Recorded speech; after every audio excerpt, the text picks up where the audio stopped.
Hi viewers, welcome to our channel. ప్రస్తుతం మనతో పాటు భరద్వాజ్ గారు సీనియర్ జర్నలిస్ట్ ఉన్నారు. వారితో ఒకసారి మాట్లాడదాం. సార్ నమస్కారం సార్. నమస్తే. సార్, ఫాతిమా సనా షేక్ ఒక బాలీవుడ్ హీరోయిన్. తెలుగులో కూడా ఒక ఫిల్మ్ చేసింది. సో దంగల్‌తో బాగా ఫేమస్ అయింది. ఇప్పుడు ఆమె తెలుగు ప్రొడ్యూసర్స్ పైన చేసిన కామెంట్స్ చాలా వివాదాస్పదంగా మారాయి. చర్చనీయాంశంగా కూడా మారాయి. అంటే నేను హైదరాబాద్‌లో ఉంటున్నప్పుడు ఒక సినిమా పర్పస్ మీద వచ్చినప్పుడు తెలుగు ప్రొడ్యూసర్స్ అంటే కమిట్మెంట్ అడిగారు అని చెప్పేసి ఆమె కామెంట్ చేసింది. సో ఇప్పుడు అది చర్చగా మారింది. తెలుగు ప్రొడ్యూసర్స్ ఈ విధంగా ఉంటారా అన్నట్టుగా కూడా మాట్లాడుకోవడం చూస్తున్నాం బాలీవుడ్‌లో. సో ఆమె కామెంట్స్‌ని మీరు ఏ విధంగా చూస్తారు సార్? అంటే 2015లో 'నువ్వు నేను ఒకటవుదాం' అని ఒక సినిమాలో ఆవిడ నటించినట్టుగా నమోదైంది తప్ప, హ్మ్. ఆవిడ తెలుగు సినిమాల్లో ఎక్కడా కనిపించిన దాఖలాలైతే లేవు. అవును. ఒకటి. రెండోది, ఆవిడ మొదట చైల్డ్ ఆర్టిస్ట్‌గా ఎంట్రీ ఇచ్చింది ఆవిడ. యాక్చువల్‌గా కాశ్మీరీ అమ్మాయి. ఆ అమ్మాయి హిందీ సినిమాల్లో అంటే బ్రాటప్ అంతా బాంబేలో జరిగింది అనేది ఆవిడ సంబంధించిన ప్రొఫైల్‌లో చూస్తే అర్థమవుతుంది. కానీ కాశ్మీర్ నుంచి బాంబే చేరినటువంటి ఫ్యామిలీ కావచ్చు. హ్మ్. బ్రాటప్ అంతా బాంబేలోనే జరిగింది అని చెప్తున్నారు. చైల్డ్ ఆర్టిస్ట్‌గానే ఆవిడ ఎంట్రీ ఇచ్చింది. ఓకే. పైగా ఆవిడ చైల్డ్ ఆర్టిస్ట్‌గా చేసింది ఓ సౌత్ ఇండియన్ సినిమాలోనే. సౌత్ ఇండియా నుంచి అక్కడికి రీమేక్ అయినటువంటి సినిమా. కమల్ హాసన్ 'చాచీ' అనే ఓ సినిమా చేశాడు. ఇక్కడ హ్మ్. 'సత్యభామ' అనే పేరుతో వచ్చిన సినిమా. ఓకే. ఆ సినిమాలో ఆవిడ చైల్డ్ ఆర్టిస్ట్‌గా కనిపించింది అనేది ఒకటి. అక్కడి నుంచి ఆవిడ చైల్డ్ ఆర్టిస్ట్‌గా 2, 3 సినిమాల్లో చేసింది. హ్మ్. ఆ తర్వాత 'దంగల్‌తో' కొంచెం పాపులారిటీ వచ్చింది. 'అమీర్ ఖాన్' సినిమా. 'అమీర్ ఖాన్‌తో' ఒక ఎఫ్ఐఆర్ ఉందని కూడా ఒక ప్రచారం జరిగింది అవును. ఆ సమయంలోనే. తర్వాత ఈ 'థగ్స్ ఆఫ్ ఇండియా' ఒకటి, హిందుస్థాన్. హ్మ్. 'హిందుస్థాన్' ఒకటి, అది అందులో యాక్ట్ చేసింది ఆవిడ. అవును. అది కూడా ఆవిడకి పెద్దగా కలిసొచ్చినట్టుగా మనకెక్కడా సమాచారాలు లేవు. హ్మ్. ఆవిడ రకరకాల ప్రయత్నాలు చేస్తోంది. అంటే సినిమాల్లో మాత్రమే కాదు, వెబ్ సిరీస్‌ల్లో కూడా ఆవిడ యాక్ట్ చేస్తున్నారు. ఇందులో భాగంగా ఆవిడ రెగ్యులర్‌గా దీనిలో అయితే ఉన్నారు. ప్రొఫెషన్‌లో ఉన్నారు. నటిగా హ్మ్. కొనసాగుతోంది ఆవిడ. అయితే చెప్పుకోదగ్గ పాత్రలు, చెప్పుకోదగ్గ సక్సెస్‌లు లేకపోయి ఉండొచ్చు కానీ, నటిగా ఆవిడ కొనసాగుతున్నారు. ఆవిడ తెలుసు ప్రపంచానికి. అయితే ఉన్నట్టుండి ఆవిడ సౌత్ ఇండియన్ డైరెక్టర్ల మీద, పర్టిక్యులర్‌గా టాలీవుడ్ టాలీవుడ్ దర్శకుల మీద ఒక దాడి చేసింది. హ్మ్. ఆ దాడిలో ఆవిడ ఒక ఇంటర్వ్యూలో మాట్లాడుతూ ఈ వ్యాఖ్యానాలు చేశారు. ఆ వ్యాఖ్యానం ఏంటంటే, నేను హైదరాబాద్ బేస్‌గా ఒక సినిమా చేస్తుండగా టాలీవుడ్ నుంచి కొంతమంది డైరెక్టర్లు అప్రోచ్ అవ్వటం జరిగింది. ఆ అప్రోచ్ అయిన సందర్భంగా వాళ్ళు కమిట్మెంట్ అడిగారు అనేది ఆవిడ ప్రధానంగా ప్రకటించారు. హ్మ్.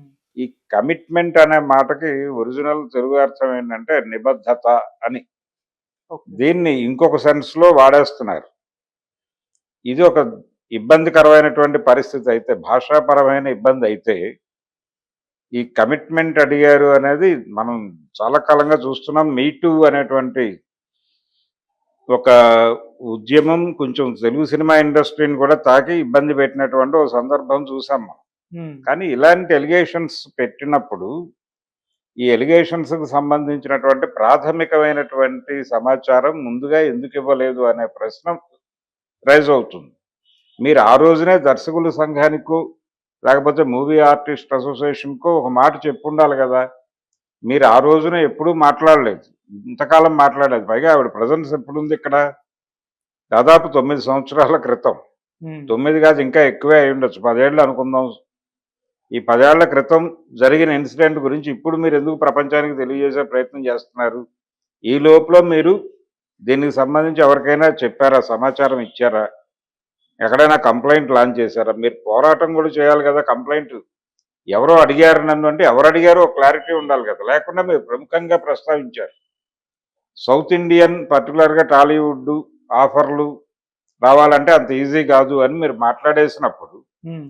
అంటే ఒక విమర్శ చేయాలి అనుకున్నప్పుడు, ఆ విమర్శకి ప్రాతిపదిక ఏంటనేది కూడా ఎస్టాబ్లిష్ చేయాలి కదా! ఎవరా డైరెక్టరు? ఏమా కథ? అనేది మీరు చెప్పాలి ప్రపంచానికి. చెప్పకుండా అవును. మీరు వేగ్‌గా ఒక రాయి విసిరేస్తే ఎలాగా? ఆల్రెడీ ఒక గొడవ జరుగుతోంది. గొడవేంటంటే, ఇక్కడ ఒక కొరియోగ్రాఫర్‌కి, అసిస్టెంట్ కొరియోగ్రాఫర్‌కి ఒక వివాదం నడుస్తోందిప్పుడు. హ్మ్. ఆ నడుస్తున్న సందర్భంగా చాలామంది ఆ లేడీ కొరియోగ్రాఫర్ మీద విమర్శలు చేస్తున్నారు. వాంటెడ్గా ఒక ఒక లక్ష్యంతో అతన్ని టార్గెట్ చేస్తోంది ఆవిడ అనే దానికి సంబంధించి ఒక ఆడియో కూడా బయటకు వచ్చి ఉమ్, అతన్ని నేను ఈజీగా ఎలిమినేట్ చేయగలను ఇండస్ట్రీ నుంచి అన్న టోన్లో ఆవిడ మాట్లాడిన ఒక మాట. అది ఆవిడ మాట్లాడారు, ఆవిడ మాట్లాడారు, కానీ టోటల్గా ఒక ఆడియో అయితే బయట సర్క్యులేట్ అవుతున్న సందర్భం. రెండోది, కమిటీ ఒకటి ఉంది అక్కడ. ఏది, శ్రీరెడ్డి ఇన్సిడెంట్ జరిగినప్పుడు జరిగినటువంటి మీటూలో భాగంగా చాలామంది కంప్లైంట్లు ఇచ్చినప్పుడు ఛాంబర్ ఒక కమిటీని పెట్టింది. ఆ పెట్టిన సందర్భంగా ఒక చర్చ. అదేంటంటే, మా దగ్గరకు వచ్చినటువంటి కంప్లైంట్స్లో మెజారిటీ వేరే, అంటే వాళ్ళని ఏదో టార్గెట్ చేయడం కోసం పెట్టిన కంప్లైంట్లా అనిపించినాయి. అందులో బేస్ ఉంది, దీనికి ఒక ఆధారాలతో పెట్టారు వీళ్ళు అనటానికి తగిన సమాచారంతో వాళ్ళెవరూ రాలేదు.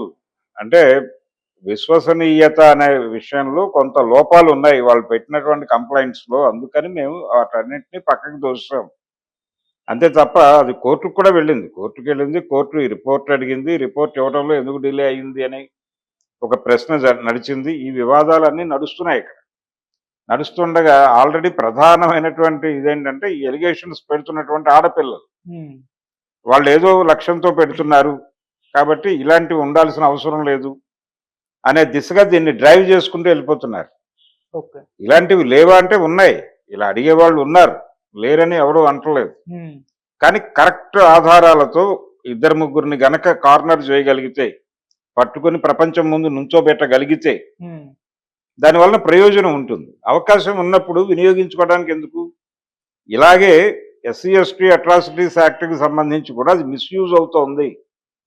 వాంటెడ్గా కొంతమంది అగ్రకులాల వాళ్ళని వేధించడం కోసం కొంతమంది దళితులు వాంటెడ్గా ఈ కేసులు పెడుతున్నారు అని చాలామంది మాట్లాడుతున్నారు. అది మిస్యూజ్ అవుతోందని. ఉమ్, అలాగే ఈ కమిటీలు ఇవన్నీ కూడా మిస్యూజ్ అవుతున్నాయి, ఈ మీటూలు ఇవన్నీ కూడా మిస్యూజ్ అవుతున్నాయి అని చెప్పడానికి ఇలాంటి బేస్లెస్ కంప్లైంట్లు రైజ్ చేసినప్పుడు దీన్ని ఉదాహరణగా తీసుకుని చాలామంది చెలరేగిపోతారు. ఉమ్, అందుకని ఈ ఫాతిమా సనా చేయవలసిన పని ఏంటంటే, ఇమ్మీడియట్గా తన దగ్గర ఉన్నటువంటి ఎవిడెన్స్ ఏంటి, ఎవరేంటి, పేర్లేంటి, ఎక్కడ మాట్లాడారు, ఎవరుండగా మాట్లాడారు, అవి చెప్పాలి.